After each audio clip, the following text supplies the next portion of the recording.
ఏదేదో అక్కడ జరుగుతూ ఉన్నట్టుగా టీవీలలో స్క్రోలింగ్లు వాళ్ళంతా ఈనాడు ఆంధ్రజ్యోతి టీవీ5లో ఏమేమో జరిగిపోయినట్టుగా పెద్దిరెడ్డి రామచంద్రారెడ్డి కాల్పిచ్చేసినాడని మిథున్ రెడ్డి చేసేసినాడని ఏమేమో రాసినాడు. అసలు నాకు ఆశ్చర్యం అనిపించింది నిజంగా చూస్తే. ఆర్డీఓ కార్యాలయంలో ఒకవేళ ఏదైనా ఘటన జరిగితే ఆ డాక్యుమెంట్స్ అన్నీ ఎంఆర్ఓ కార్యాలయాల్లో ఉంటాయి కదా, కింద పైన పోనీ కలెక్టర్ కార్యాలయంలో ఉంటాయి కదా. ఆర్డీఓ కింద ఎంఆర్ఓ ఉంది, ఆర్డీఓ పైన కలెక్టర్ కార్యాలయం ఉంది. ఇక్కడ ఏదైనా జరిగితే ఇక్కడ ఉంటాయి డాక్యుమెంట్స్, లేకపోతే ఇక్కడ ఉంటాయి.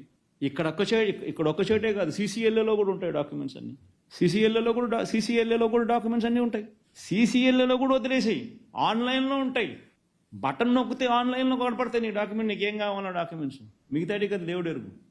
మరి ఏం జరిగిందని దానికి ఏదో ఘటన ఏదో జరిగింది, ఆడియోలు ఎందుకు కాలేదో దేవునికి ఎరక. దానికి ఏదో చిత్రీకరించి దానికి ఏదో ప్లాన్ చేసినట్టుగా దానికి అభూత కల్పన క్రియేట్ చేసి దానికి ఏమేమో దాన్ని చేసి కేవలం ఏంది జగన్ రషీద్ దగ్గరికి పోతున్నాడు.